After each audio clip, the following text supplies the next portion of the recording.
আমেরিকার ভয়াবহ বোমা হামলা সত্ত্বেও মাথা নত না করার ঘোষণা দিয়েছে ইরান। পরমাণু কর্মসূচি বন্ধের বদলে তা পুরোদমে চালিয়ে যাওয়ার ঘোষণা দিয়েছে আয়াতুল্লাহ আলী খামেনির দেশ।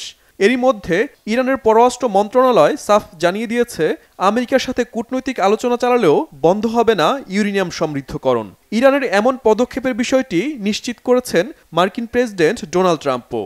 তিনি জানিয়েছেন, পরমাণু প্রকল্পগুলো পরিদর্শনের অনুমতি না দেওয়ার পাশাপাশি ইউরেনিয়াম সমৃদ্ধকরণের কাজ চালিয়ে যাবে ইরান। খামেনির দেশ নতুন করে আবারও পরমাণু কর্মসূচি শুরু করলে সেটি বন্ধ করার হুঁশিয়ারি দিয়েছেন প্রেসিডেন্ট ট্রাম্প। ইরানে পরমাণু কর্মসূচি নিয়ে ইসরায়েলের প্রধানমন্ত্রী বেনিয়ামিন নেতানিয়াহুর সাথে একটি বৈঠক করতে যাচ্ছি। ইরান নতুন করে ভিন্ন স্থানে পরমাণু কর্মসূচি শুরু করতে পারে, কেননা আগের স্থান পুরোপুরি ধ্বংস করে দিয়েছে যুক্তরাষ্ট্র। তারা নতুন করে পরমাণু কর্মসূচি শুরু করলে সেটিও শক্ত হাতে দমন করা হবে। আমরা ইরানকে সেটি করতে দেব না।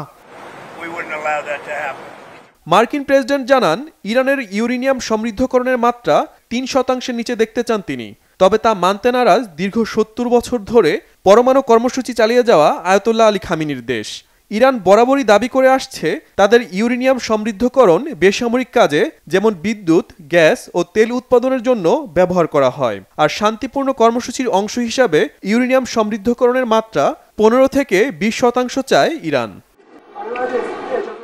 জাতিসংঘের পারমাণবিক পর্যবেক্ষক সংস্থা IAEA এর হিসাবে ইরান এখন পর্যন্ত 60% মতো ইউরেনিয়াম সমৃদ্ধ করতে সক্ষম হয়েছে। আর পরমাণু অস্ত্র তৈরির জন্য দরকার 90% সমৃদ্ধ ইউরেনিয়াম, যার অর্থ ইউরেনিয়ামের মাত্রা আর মাত্র 30% বাড়ালে ইরানের কাছে যে মজুত আছে তা দিয়ে 9টি পারমাণবিক অস্ত্র তৈরি করতে পারবে দেশটি। আর এ কারণে আতঙ্কে আমেরিকা ও ইসরায়েল।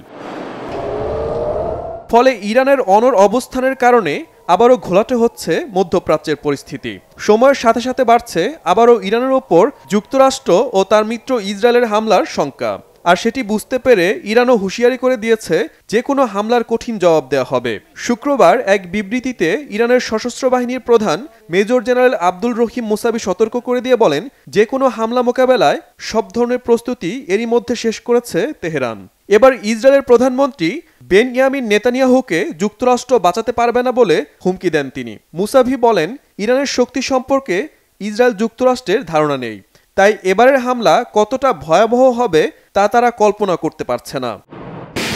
ইরানকে পরমাণু অস্ত্র তৈরি থেকে বিরত থাকতে বললেও উল্টো পথে হাঁটছে ইসরায়েল। বিভিন্ন গণমাধ্যমের তথ্য অনুযায়ী ইসরায়েলের কাছে এরই মধ্যে 90টির বেশি পরমাণু অস্ত্র আছে, যদিও ইসরায়েল তা বরাবরই অস্বীকার করে আসছে।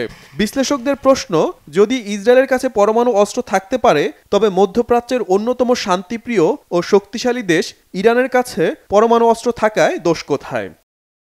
শহীদ Arafat, Bangla vision, news desk.